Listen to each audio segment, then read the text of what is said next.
ایک بھیڑیا انسانوں کی طرح گفتگو کرنے لگا۔ یہ روایت حضرت ابو سعید خدری رضی اللہ تعالیٰ عنہ سے مروی ہے، اور اس روایت کو حضرت قاضی ایاز علیہ رحمت و رضوان نے اپنی کتاب شفا شریف میں نقل فرمایا ہے۔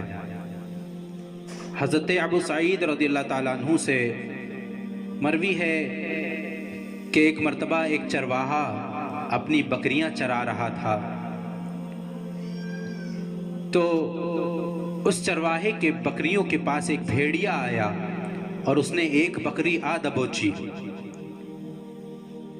تو وہ چرواہا اس بھیڑیے کے پیچھے دوڑا اور اس نے اپنی بکری اس سے لے لی، اس سے چھین لی۔ تو وہ بھیڑیا ذرا پرے سٹ کر بیٹھ گیا اور اس چرواہے سے کہنے لگا کہ خدا سے ڈریے، آپ میری روزی اور میرے درمیان حائل ہیں۔ تو وہ چرواہا حیرت سے کہنے لگا کہ بھیڑیا بھی انسان کی طرح گفتگو کرتا ہے۔ تو اس بھیڑیے نے اس کے جواب میں کہا،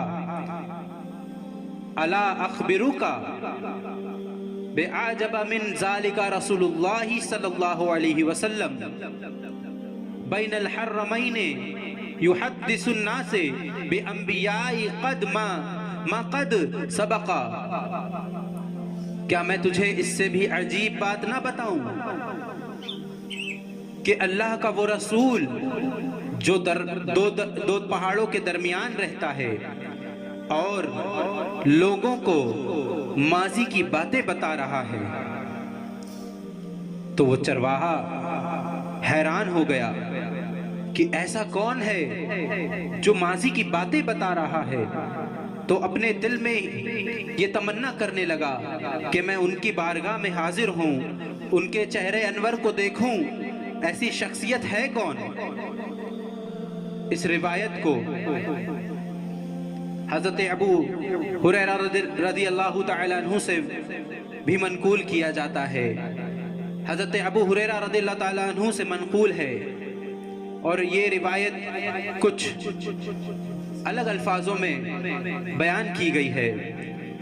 حضرت ابو ہریرہ رضی اللہ تعالیٰ عنہ سے منقول ہے کہ اس بھیڑیے نے چرواہے سے کہا کہ کتنی تعجب کی بات ہے کہ آپ ان بکریوں میں تو کھڑے ہیں لیکن اس نبی کو چھوڑ رکھا ہے جسے اللہ تبارک و تعالیٰ نے، جن کے مرتبے جیسا کوئی نبی اس دنیا میں نہیں بھیجا، اور آپ صلی اللہ علیہ وسلم کے لیے جنت کے تمام دروازے کھول دیے گئے ہیں، اور آپ کے اصحاب، آپ کے جنتی اصحاب آپ کے ساتھ مجاہدانہ سرگشیوں اور معرکہ آرائیوں کو دیکھ رہے ہیں۔ تو آپ کو چاہیے کہ آپ بھی اللہ اور اس کے رسول کے فوج میں شامل ہو جائیں۔ تو وہ چرواہا کہنے لگا کہ میں چلا جاؤں گا تو میری ان بکریوں کا رکھوالی، ان بکریوں کی رکھوالی کون کرے گا، میری ان بکریوں کی حفاظت کون کرے گا۔ تو اس بھیڑیے نے کہا کہ جب تک آپ لوٹ کر نہیں آتے میں ان بکریوں کو چراؤں گا، میں ان بکریوں کی حفاظت کروں گا، میں ان بکریوں کی رکھوالی کروں گا۔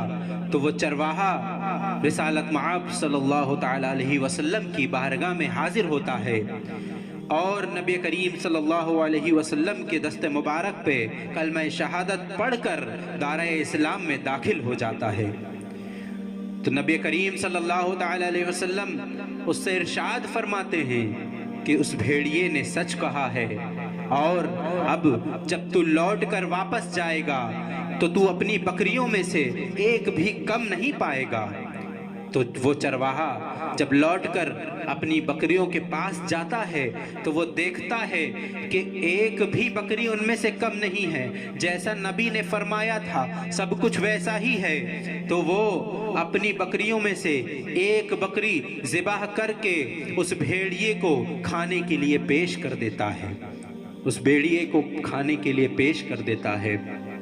تو حضرات میرے پیارے، اس سے ہمیں یہ بھی سیکھنے کو ملتا ہے کہ اگر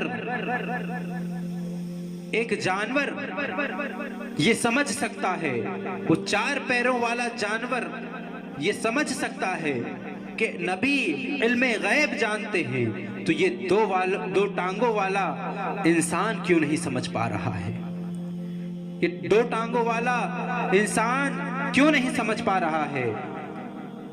آج جس طرح مسلمانوں پر ظلم ہو رہا ہے، اگر ہم نبی کو علم غیب والا نبی جاننے لگے، جس طرح سے وہ بھیڑیا اس چرواہے کی بکریوں کا محافظ ہو گیا تھا، یہ ہندوستان میں مسلمانوں پر ظلم کرنے والے بھیڑیے بھی مسلمانوں کے محافظ ہوتے نظر آئیں گے، مسلمانوں کے محافظ ہوتے نظر آئیں گے۔